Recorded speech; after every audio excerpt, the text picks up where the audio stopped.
Hello, everyone. Welcome back to Grab Your Torch with Kaleb and Joel. This week, we are joined by a good friend of mine named Jordan Scott. He's a big Survivor fan. Also goes to Baylor with me, and he does like a little mock Survivor on campus that I've been a part of, which has been a lot of fun. But we're here to break down episode 9 of Survivor 45, and we had an eventful episode. Some might say very uneventful, and we had a possibly disappointing vote. Only because a pagonging is on the horizon. What are they going to do to stop it? Reba from wiping the table. What are y'all's thoughts about the episode? I think for me, it was kind of like a weird cool down episode where we've had like banger after banger, and then this one was kind of a more generic, like, oh no, is it gonna be Jake or Kendra? Which neither are that exciting of a vote to me. I think it was kind of more of an episode to see how the Reba for each of them are like where their heads are at. And but on the bright side, Bruce did get a lot of content, and I think it's cool that he like recognized like that's his personality and how he's been doing that in his real life. And it was a different angle of Survivor you don't really get to see much. Totally. What about you, Jordan? Yeah, I mean, kind of going off that, what came to mind was it kind of gave me the old school, longer episode, just flesh out the people more. So you got that, like the scenes of Bruce and the flashback to his childhood, him talking about his growing up in foster care a bit, and him kind of just, well, I thought it kind of reminded me of Emily in the beginning of the season, him kind of recognizing who he is and how that's impacting how he plays the game. But overall, the vote itself was straightforward. Two people not in a power position, up on the block, and just an easy vote. Absolutely. I think the vote didn't really have a lot of game implications except for everyone else. I guess the remaining Bellows, and then Emily seems to be kind of trying to oppose this Reba alliance right now, even though she's kind of with them at the same time. And so at this point, you kind of see Bruce, Jake, and Katura floundering a bit. They're still gunning for each other, which is hilarious, even though they don't notice that there's an impending doom that's taking them all out. And so I agree, it was a very straightforward vote, but I did enjoy a lot of the personal content in the episode as well. I always kind of tend to root for underdogs, and so um, Bruce getting the immunity win for the second week in a row. That was good to see. I was interested to see what could happen, but it seemed like no one really wanted to go after a Reba member. And do y'all think that they could ever turn on each other, or are they just cruising it along to the end? I think the only person I could truly think would actively do that is Drew. I see like because we saw that like when we they asked about like should we take out B, like Austin was like no, Mama J was like no. We didn't see that from Drew. Like Drew was like, I mean, he seems pretty cutthroat. He seems like he could do it. And I think if Drew does it, I think Austin will as well. It is just the fact of like, will Austin do it? Because I think he recognizes that he has to take out D to win the game. Absolutely. And but right now, I can see him just going all the way, and it's just a battle between D and Austin, in my opinion. For sure. I do think Drew has a little bit on his resume as well, just because of his move last week against Kelly. He was the primary showrunner of that. And then you can see in this episode, everyone was kind of following these instructions. Like she got her way by getting Kendra out because Kendra was putting her name on the line. While everyone else was like, let's just vote out Jake and keep it more straightforward and simple. And I think we've seen that a couple times. This might be just reading into the editing, but seeing how Julie is kind of like, I don't really agree with D in this moment. Compared to uh what she thinks about the situation. We saw that with like going for J Maya versus or going for Sean or Sifu that one episode when Sean quit. And then she also was in opposition this week. So I don't know. They could be maybe showing that Julie might turn on too. I don't know. We'll see. Do you have any thoughts on the challenge, like with the people getting voted out or 3 people losing their vote? That's what I meant to say. Yeah, I think it just chews up so much screen time. Just the whole thing was just challenge after challenge, which was like weird to see because some of the challenges weren't like necessarily like seemingly that difficult. It was just like putting a rope up, and you're like, okay, but then so people are struggling, and you're like, what are you doing? But I think for me personally, it made me very upset that Julie didn't throw the challenge because it would have made so much sense for any of the other ones to lose their vote because you had to pretty much guarantee that Dee and Austin didn't lose their vote. Well, no, it was who was together? It was like Drew and Dee, maybe. I think, yeah, yeah. What as long as those guys didn't lose their vote, it was okay. Right. But once like they kept going, it was like, oh gosh, like it could have been pretty bad. So I think it was a poor move by Julie, but they didn't like acknowledge it or anything. So Right. that was just my Jordan, what did you think about that insane, amazing reward of a rotisserie chicken to be eaten with their bare hands? Man, I'm jealous. I have a college meal plan, so I saw that chicken. I was like, man, that would be totally worth it. But in all seriousness, though, on Survivor, when they kept saying, when Jeff was like, the reward, it's a good place, you get the chicken, I thought there was going to be something more. There was some irony of it being the day before Thanksgiving or the day after. But just seeing them chow down, I feel like that really showed how desperate it was and how the show's just trying to play on the theme of everything is an advantage. Everything needs to be used, and it's so much harder now. So I thought that was kind of interesting, but I think it also did say a lot when Kendra ate chicken after what 21 years of not having it. I thought that kind of played into that a lot and kind of showed you the lengths that people go on the show to try and win and make an effort. Because Kendra really was somebody who was going out there trying to make moves, and unfortunately, she got shot down in the end. Yeah, But it was interesting seeing their dynamic with Bruce. I agree. I thought it was kind of like a crappy reward just Yeah, because it was just a chicken. yeah, They didn't even give me utensils or anything, but I don't know. They could have done a little bit more with that. I'm also just over the whole sanctuary thing. right. Yeah, I miss them like doing actual rewards, and I mean they have the time now. And then I know they weren't prepared for 90 minutes next season, but if CBS renews 90 minutes for 47 and beyond, like I could see them possibly opening up the door to going back to 39 days or like actually having fleshed out rewards, stuff like that. We'll see. But we get what we get, I guess. And don't throw a fit. um, what were y'all's thoughts on just Kendra as a whole, as a player? Like, where did you think she was at? Like, what kind of led to her downfall? I think for me, she was a fun character, someone pretty expressive. Um, she was very loyal and I respect that, but she wasn't very dynamic in the game.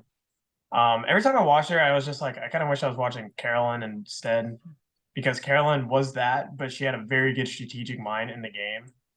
And I'm sad she's gone. Every time they got like news or like a letter or something, she was the one that read it and she'd read it and just start crying. And it's just like the auction. And it was pretty fun to see, but I don't think it will overall impact the game dynamics. No, I'm kind of going off that. I felt very similar. Like Caroline pops in mind right away. They struck gold with her in casting and they thought they could maybe get that. But Kendra was a great personality, not a good strategic or not a great strategic mind. But it's one of those people that was good for a few episodes, serves their purpose, but it really doesn't impact the game. I totally agree. I think it just shows the dysfunction of Bello as a whole. Like, I think we all saw it coming from a mile away as soon as like Kaleb was gone, like that he was the main target at the beginning of the merge or mergatory or whatever you'd like to call it. But after that, it was kind of like, oh no, Bella's going after each other. They haven't even thrown votes at any Reba players yet, which is insane to me. Except for Julie, in that split tribal with Jake and Kaleb. But other than that, like they have not been targeted in these last two votes, like no votes at all. They seem to be running the game. Who do y'all think has the best chance to win out of the four of them? Even though Dee's probably playing the best game, do you think she has a better chance to win? I'll start with Jordan. Yeah, I mean, I don't know. I think Austin's edit doesn't help him out in the terms of winning. I feel like there's a lot of episodes and strategic moves he hasn't been given credit for in the editing. So right away, I don't know if he's the main one, but my mind kind of gravitates towards D. I feel like she's constantly being played up. We've had a more elusive victor last season. So I think it would make sense to put somebody back on the screen who's constantly in the talks, constantly being mentioned by other players in the game, and is overall kind of a likable person. I think right now she's my front runner. I think Drew has played a good game for the most part, but I think he's pissed a lot of people off. And I think that's ultimately going to be his downfall, whether he gets the final three or not. I completely agree with that. I think I saw something where like Dee's actually doesn't have like anywhere near the most confessionals, but I feel like I know her game so well. I feel like I see her constantly. And I think a good thing about a winner edit or just looking for a winner is hearing people talk about that person. Because you hear like people would talk about Erica, people would talk about Jam Jam, all these people. And I feel like people talk about D a lot. I think for me, you know, looking at the game just objectively, I would say that, like Austin is probably playing the best out of those four. Where I think somehow that this like golden boy archetype with known two idols, which he's at the final eight, he's almost guaranteed final four. And D is still a target ahead of him and still considered a target is impressive. I think how he lied about his vote is impressive. I think the Kelly blindside greatly improved his positioning. Even the Kendra blindside improved it a lot, taking away number from Emily, which he noticed she was rocky. I think he's playing a good game.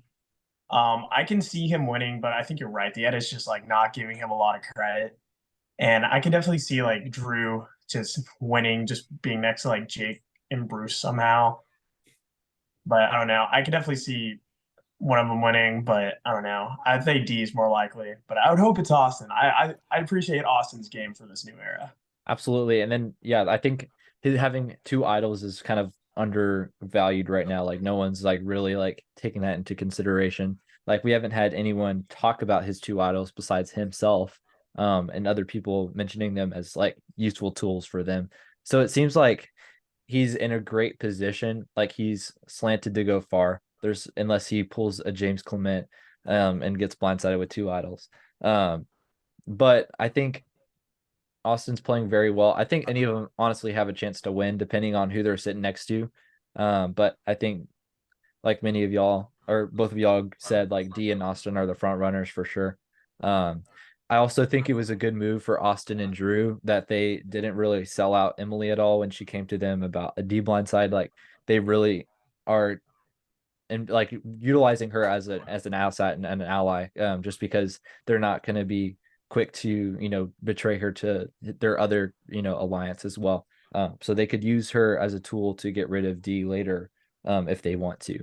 And so it seems like at this point in the game, like we're gonna have a really competitive final like seven, final eight. I think, I don't know. I could see probably Jake or Katero going home next week, and then we'll have a very competitive final seven, just heading into these last few episodes. And really, anything can happen in that time. Like it's not an edge of extinction season, so we're not going to see someone come back and win starting at the final five. But I feel like we'll still have a very entertaining finish. No, yeah, I agree. I think something in just looking at like the trends of the new era is something that I've seen, especially in the last two, is like the people that usually win are the people that keep their original tribes together.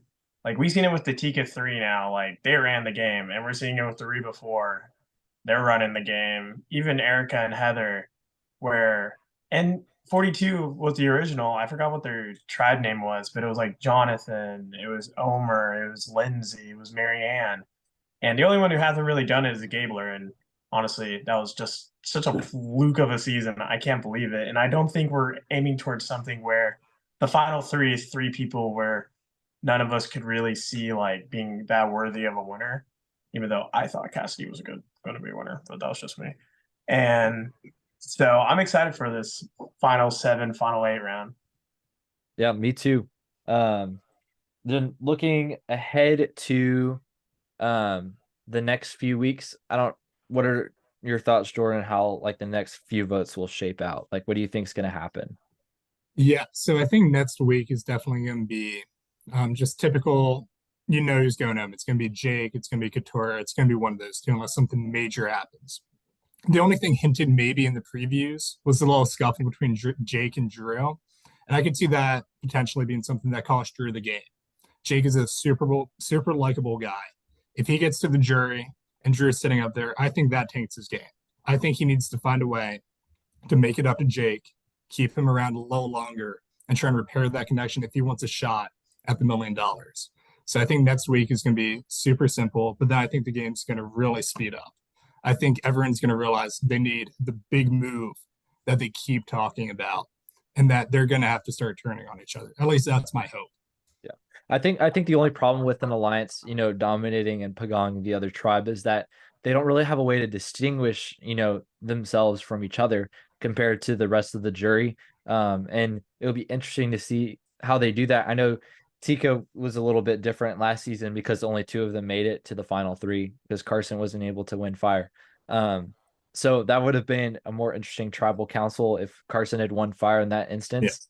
Yeah. But if we have a final four of all Reba, it's going to be hard to tell who wins in that scenario. Like, I think that finale will be very, very entertaining to watch, but like leading up to that, we'll just kind of fall a little bit and we'll just have a few straightforward votes, and that'll be hard to watch. But I think so far it's been interesting. I think we could see a move next week, but I'm not super sure about that at all. We'll see what happens. Yeah, if I had to guess, and this is my wild theory, is that they've been hyping up Bruce's Isle for so long that I think it's going to be Emily's move. And I think if Emily does pull off the move of the season, she will probably win it. And I think it will probably be her finding out what the vote's on, telling Bruce who to play the idol on, and just sniping out just like Dee or Drew or Austin. And I think if you break up that four just in any way, then they will disperse so quickly. Because I think, like, for example, you take out Drew, Austin is not going to be that loyal to Dee or Julie anymore. He's going to be like flipping out. And the same thing if like Austin gets that Cal, like Drew's not going to stay with Dee. He's going to leave. And the same thing with Mama J or Dee. I think it is such an interesting outcome of the season to see if Emily could pull that off, because she should have been voted out first, but she's not. And she said it herself, if I'm not the first boot, then I'm going to win. And I'm kind of holding true to that. Yeah, the only issue I see with that maybe is with Austin having two idols. Once an idol is going to be played, he's going to try and read it. I think that's going to be his move, is trying to read out who the vote's going to be on and playing either one or both of his idols, make sure that he keeps his majority in the game. Absolutely. I think he has a lot of firepower in that instance, and that might be a time for them to, like, they really need to take out someone that's not Mama J out of those four. Like, I think Mama J is like the bottom of the four, and Mama J said that to us repeatedly. And I think everyone kind of knows her position in that four. So at this instance, he basically has with his two idols, he has a 2/3 chance, to make it a 0-0 if both sides are immune. So I just hopefully we can get something like that, like fireworks. That would be awesome to watch. But it'll be hard to see them, recover from, like, it's hard to see Bello like sticking together at all. It's the only way it would work would be, like Joel said, just Emily going to Bruce and being like, you just gotta play your idol on so and so, and we got to make this move. This got to happen. So I think they'll all target Bruce again, and if he wins immunity, whatever, if he doesn't, everyone's gonna be voting for him, including like Katura and Jake. I don't know. It's just it's hard to watch all of them just get dwindled and not be able to do anything. But here's to hoping. Cheers to it. All right. Who was your winner pick coming into the season, Jordan? And then what happened to them?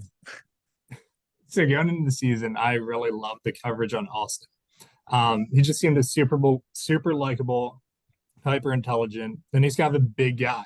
I thought those were all skills that might make him a threat, but just how they showed him in the beginning of the season, in the previews leading up to it, he just seemed like somebody that you could root for. Somebody that even if you're on a tribe with him, yeah, you notice he's a threat, but he's a threat in your pocket, and that you're going to stay with him because he's such a likable guy. So I've been pretty spot on with that so far. But I was kind of shocked. I thought Kaleb also would go really, really far. I thought I thought he was just an entertaining character from the bat. And it was such a shame seeing him get blindsided in Murgatory. Yes, he was my favorite too. Yeah. We were discussing this a little bit last week, but me and Joel lost our winner picks back to back in Kaleb and Kelly. Really? Wow. Yes, I had Kelly, and Brutal. I was convinced that she was going to win, and then she just got sniped, and so Yeah. it was hard to watch. But I was just hoping somehow Caleb would just like. I thought the season was just going to revolve around Caleb and Emily, Yeah. and I thought that was like the Malcolm and Denise, and I was like, yeah, I was so sure he was going to do it, and crazy move. I won't even say move. I'm like crazy advantage, but yeah, it was tragic seeing him and Kelly go back to back. yeah, I do think Emily does probably have the best chance to win. Just I don't know. She's just so well positioned. The only thing I can see happening is that, you know, she just gets caught up with the Rebas and then they just end up taking her out instead of utilizing her um to get, you know, one of the other side out, whoever decides to work with her, which I would guess would be Austin and Drew because of their connection earlier on the season. Um, but I don't know. The editing, the story about behind her, I think she if she makes like a big move that like we've been hyping up and we've been talking about, I think if she makes it to the final three after that, like she's winning hands down, like impressive, you know, season for her. That's kind of who I'm rooting for at this point, just because I'm not always a big fan of Pagongis and whatnot. But that's really a testament to the new era. It's like how does that even happen? How do with all these twists and three people losing their vote on a challenge, like still let the, you know, four of them, you know, survive? I think um Survivor just needs to make some changes and let the players vote. And I think that would give more avenue for big moves to actually happen and people to actually go back and forth as if everyone can vote at different tribals.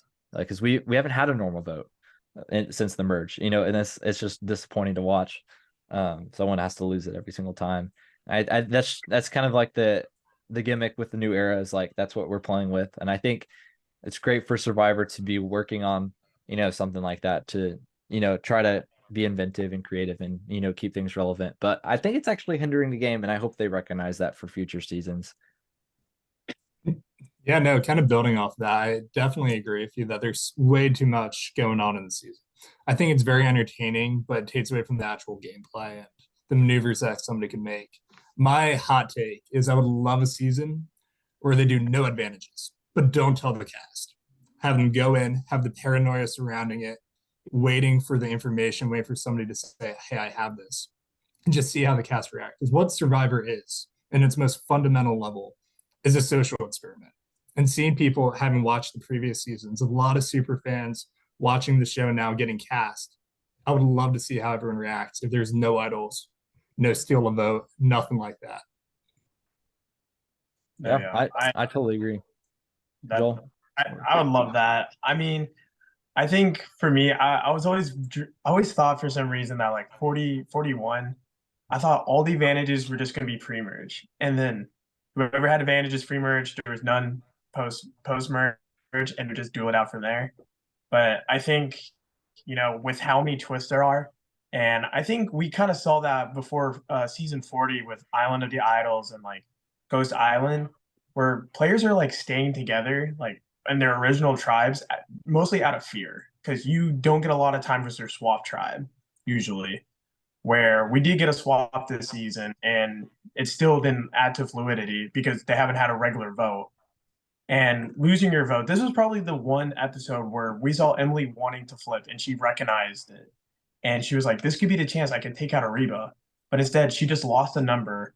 And not only that, Austin got his vote back because he knows math. And now, like, I think just the less twists allow fluidity in the game. And I think fluidity is something we haven't really seen much of late. And I can't even really remember the last time there's been a player that truly was just in and out and just working both sides so well since like Tony, really. Yeah. And I don't know. That's just me. And like maybe it's hard to like look before that because it seemed like Tommy and I don't know the Idols just dominated the whole way through with his tribe, and then Chris, that's an anomaly. And then before that would be Nick. What he stuck with the Davids for the majority of the game. So yeah, I think Tony's like the biggest example of that, just kind of going back and forth. And I think that's an interesting game to watch. And I think a lot of people in the Survivor community always just say like let the players play, like that's the best that Survivor can do. And I feel like we just haven't seen that a lot in the new era, like if not at all. Yeah, I think we're pretty good on casting. Like, yeah, we've had duds like here and there. There's no denying that. But like we've seen some like great players. We've seen Jesse. We've seen some great characters. James Dan and Carolyn getting to the final three in Survivor is one of the most glorious outcomes you can imagine for a season. But a lot of it was due to the fact that like a lot of twists happened. And Jam Dan was almost screwed out of the game. Like if it wasn't for the fact Matt also was there, he's gone. And same with Erica, where she had the hourglass twist, which initially screwed her because she wasn't at camp to defend herself. And there's so many twists and turns where I think all of them probably wouldn't just straight out anyways.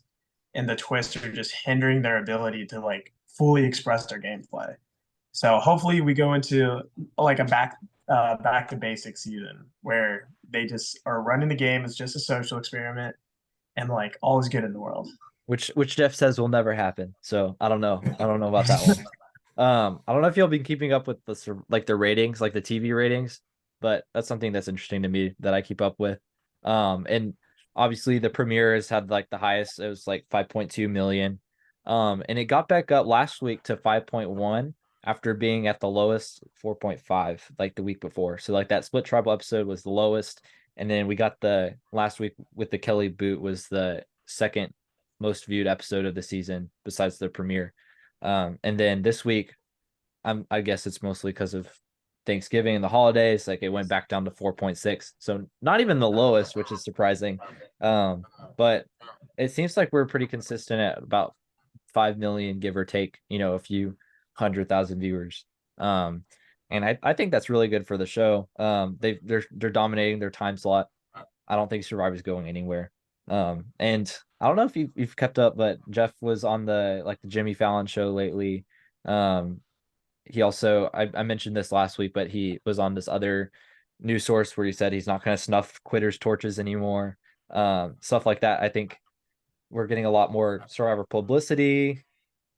I just hopefully we're getting our returning cast, at some point in this next rotation. I know people think it's going to be just going to be 50. But I could see him doing two. I could see him doing like 48 and 50. But I don't, what are your thoughts about that, Jordan?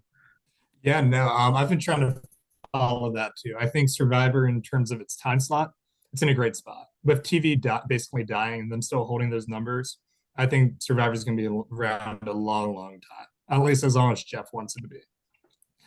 In terms of the returners, I think that'd be great. I definitely think a season's been built up. I think we have a lot of new faces that are memorable and are likable to the people. I think we could definitely see kind of like a Game Changers Part 2 coming up. And I really hope they go back and include those people before COVID. There were some great characters on the show that didn't get the full opportunity to shine in a returnee season that had been hinted at and had been kind of expected before the pandemic. Yeah, I totally agree. I think, having another like new era all stars before they have 50, whatever it's going to be, like some big season. Yeah. They have to establish, these new era players before they throw them on like a season as big as 50. Like I feel like establishing a little bit more with another returning season for them, and then going into 50 with some of like the stars of that 48, whatever that is, that would help them a lot. Having some new era, having some old era. What if I like, Jeff, the only thing that Jeff said about returning era, like returning season, is like that first boots versus, losing finalists kind of season. Which I think would be interesting, honestly. And I don't know. It's all the fan theories, but I can't help it. Yeah. Jordan, who would you want to come back if you have any player to come back just for like a second chance season, for example? Geez, that's tough. I think this season Kaleb has to come back. I think Kaleb is such a dynamic player. And I think he could really I think there'd be a huge threat on him, but I think that could work in his favor. We've seen him be able to manipulate things to work in his favor time again. And I think him just being the first like merge first juror definitely doesn't do him justice. I think he'd be very entertaining coming back. I think Caroline would get a lot of publicity again if she came back, speaking from the new era. Um, I'd also love to see kind of further back. I would love to see Dom. I Yeah. think that final vote between him and Wendell is historic, and I think Dom needs justice. I think in most other seasons he ends up winning the whole thing, but that's my hope at least. What about you? I think for me, definitely, my whole dream for such a long time was seeing like a Heroes versus Villains 2 new, and just seeing Dom versus like Rick Devens, and just seeing like Omer go against him, just seeing if Dom can do it again. Because like my hottest take of Survivor is like if Dom wins the game, he is probably the best one, like the second best player ever. Because to me, he essentially won. Same thing. It's like he had 5 lock votes going into it, and he just need one more, and it's just his feature's just not doing it. I definitely think Christian Hubicki is such a lock on Yes, return. I think they would purposely make a season just for him to come back. I think my hottest something I really want to see is like a returning season of Beauty versus Bronze versus Brains, and just seeing like they would bring him back for the Brains in a heartbeat. I would like to see him. I would like to see Ricard. I think Ricard's such an interesting character to me. Someone who's obviously not very social, but that's just his personality. But he's super strategic. I would love to see Cody come back. I think Cody's a great character. I'd love to see Cassidy return. I think she would be an interesting return where she would come back. And I've heard from friends who've met her that she really does want to come back. So I can definitely see it. There's just so many people. I hope they bring them back soon because it's cool seeing newbie seasons, but there's just something different about seeing these storylines continue. for sure. And the returning seasons definitely helps like the show as a whole. Um, I think all those players mentioned, I totally agree with. I think Christy Hoffbeck from Healers Hustlers needs to return. She also just needs justice. I'd like to see Devin from that season as well. He should have won. I hope he would. I Yeah. wish he would won that season, but they just got screwed over by the fire making twist. And then I don't know, dipping back before that, Jay from Millennials versus Gen X. I ever since he played, like I wanted him to come back. So to name a few, I think you don't really have to go past the 30s to get anyone. I think there's just a few guys, like people left in the 30s that just they didn't really have a chance to come back because Game Changers with 34. And so um we're running out of time here, so I'll wrap things up.